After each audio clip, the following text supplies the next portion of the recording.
Honourable member for Clarkston, Taber-Warner.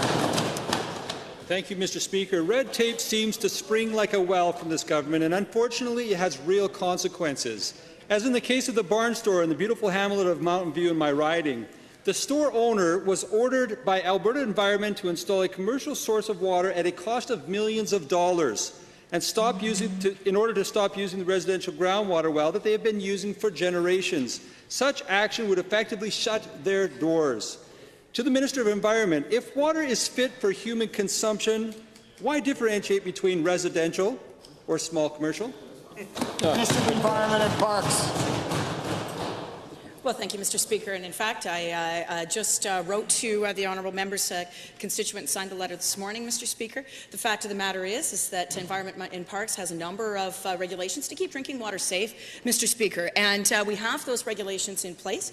Unlike the members across the way, Mr. Speaker, who would repeal those regulations and simply, leave Albertans without the clean, safe drinking water that they're looking for, and without the infrastructure to support it, Mr. Speaker, because they would also cut those programs.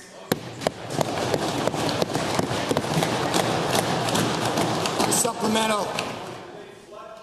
I don't think they're going to be happy about that response, Minister. Mr. Speaker, given someone in the Department of Environment doesn't think groundwater is good enough for a small store and motel, but is fine for residential, and given that Mountain View Barn Store draws their water from the same aquifer as the school, the church, the art gallery, the garage, the seniors' care home, and other businesses, is the Minister of Environment prepared to stop this nonsense, rescind the non-compliance letter, or pony up for a 26-kilometre water line to Clarkston?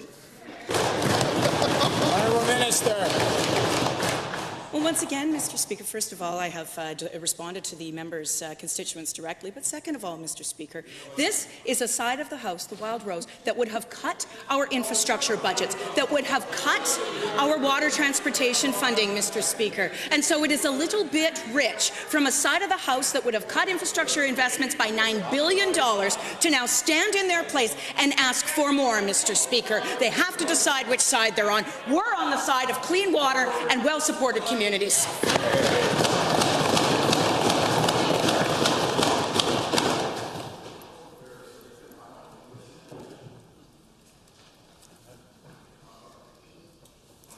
Second supplemental.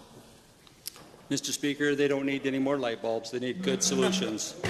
Another example of red tape is found in the town of Taber. Given that AHS has a building that they aren't using and that the government has already indicated that they would like to sell to the town of Taber, and given that the Taber needs the building to house the local FCSS that is having to use a section of the Taber Agriplex, which incidentally they have to be out of by June, and given that the AHS building has sat empty for 2 years due to government red tape and indecision, how long will the people of Taber have to wait before this government gets the deal done? The Honourable Deputy Premier. Thank you very much, Mr. Speaker, and to the member for the question. I am in the process of considering the ability to ask AHS whether or not they would like to dispose of the building itself to be able to hand that over to the town of Taber, which would have the first right of refusal, which might be able to facilitate that. So this is something that we are actively considering. With regard to light bulbs, Mr. Speaker, I know the members opposite don't want us to turn on the lights. They don't want us to shine light on the fact that they continue to have these bozo eruptions on the other side, Mr. Speaker. On this side of the House, we're going to keep helping everyday Albertans save money on their electricity bills, and we're going to make their costs. Minister.